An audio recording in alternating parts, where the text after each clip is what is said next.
Magandang gabi sa ating lahat. Narito ang update ukol sa minomonitor natin na si Bagyong Paulo. Huling namataan yung sentro ni Bagyong Paulo sa layong 160 kilometers west-northwest ng Bacnotan, La Union. Taglay pa rin ito yung lakas ng hangin na 110 kilometers per hour malapit sa sentro at bugso ng hangin na umaabot sa 135 kilometers per hour. Ito'y kumikilos pa west-northwestward sa bilis na 25 kilometers per hour and sa kasalukuyan nga po ay papalayo na itong si Bagyong Paulo sa anumang bahagi ng ating kalupaan. Ngunit may kita pa rin po natin dito sa ating satellite image na hagip pa rin po ng mga malalakas na hangin and also yung mga malalakas na pag-ulan, yung malaking bahagi ng northern and central Luzon, lalong-lalo na po yung western section nito. Kaya naman patuloy pa rin pong pag-iingat para sa ating mga kababayan. At ayon nga dito sa ating latest forecast track analysis ni Bagyong Paulo, sa kasalukuyan nga po ay binabaybay na nito yung West Philippine Sea, papalayo dito sa ating landmass. Nakikita po natin habang binabaybay nito yung karagatan ay magi-intensify po muli ito into a typhoon category and lalabas naman po ito ng ating area of responsibility bukas ng early morning or mamayang madaling araw. Ngunit meron po tayong possibility dahil nga nakikita natin na medyo may kalakihan pa rin po yung sakop ng mga malalakas na hangin ni Bagyong Paulo. Pagkalabas po nito ng ating area of responsibility, posible pa rin pong mahagip ng mga malalakas na hangin nito itong western section ng northern and central Luzon. So generally po, habang papalayo na itong si Bagyong Paulo dito sa ating landmass, unti-unti na pong nag-i-improve din yung weather natin for most areas of Luzon, maliban na lamang po dito sa may western section ng northern and central Luzon, which is most likely po hanggang bukas ng umaga is makakaranas pa rin po tayo dyan ng bugso ng mga malalakas na hangin and also yung mga scattered din po ng mga pag-ulan. But by afternoon onwards is improving na din po yung weather natin dito sa may western section ng northern and central Luzon, maliban na lamang din po yan sa mga thunderstorms pa rin na ating mararanasan.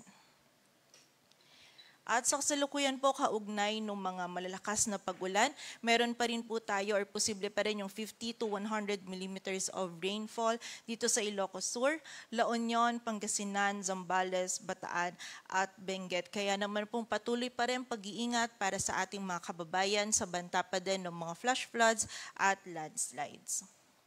Samantala sa wind signal naman po, meron pa rin tayong nakataas na wind signal number 2 sa Ilocos Sur, western portion ng Abra, maging sa northern portion ng La Union at northwestern portion ng Pangasinan. Samantala wind signal number 1 naman sa southern portion ng Batanes, Cagayan kasama ng Babuyan Islands, Isabela, Quirino, Nueva Vizcaya, Apayao, Kalinga, rest of Abra, Mountain Province, Ifugao, Benguet, Ilocos Norte, rest of La Union, rest of Pangasinan, maging sa Aurora, Nueva Ecija, northern portion ng Bulacan, Tarlac, northern and central portions ng Pampanga, maging sa area din po ng Zambales. Kung saan ngayong gabi nga po makaranas pa din ng mga malalakas na hangin na dala ni Bagyong Paulo itong mga areas po na ito. And sa mga susunod po na issuance natin ng bulletin, mabawasan na po itong mga areas natin under wind signals. And bukod po dito, nakaranas din tayo ng bugso din ng mga malalakas na hangin dito sa area ng Bataan, Metro Manila, Pampanga, Bulacan, maging sa Calabarzon, Bicol Region, Panay Island, Occidental Mindoro, Oriental Mindoro, Northern Samar at Eastern Samar. Dulot po ito ng outer rain bands ni Bagyong Paulo.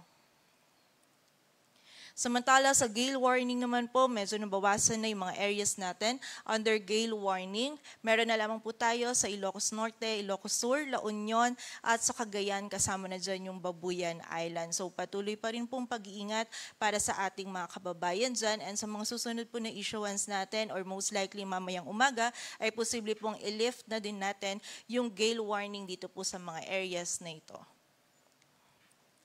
Samantala, meron pa rin po tayong minimal to moderate risk ng storm surge dito sa bahagi ng Aurora, Cagayan, Ilocos Norte, Ilocos Sur, Isabela, La Union, Pangasinan at sa Zambales. And muli po sa mga susunod din po na issuance natin ay posible pong i-lift na din or mabawasan na itong areas natin kung saan meron tayong storm surge warning. But for now po or ngayong gabi ay patuloy pa rin pong pag-iingat para sa ating mga kababayan dito sa mga areas na ito. And expect nga po po natin hanggang bukas po ng umaga, posibleng maramdaman pa rin yung epekto nito ni Bagyong Paulo. But throughout the day po or bukas din, most likely by afternoon onwards is improving na po yung panahon sa most areas ng Luzon. Patuloy po tayo magantabay sa updates ni Papalos po ng Pag-asa. Para sa mas kumpletong impormasyon, bisitahin po ang aming website, pag-asa.dost.gov.ph. At yan po muna ang latest dito sa Weather Forecasting Center ng Pag-asa. Grace Castañeda, magandang gabi po.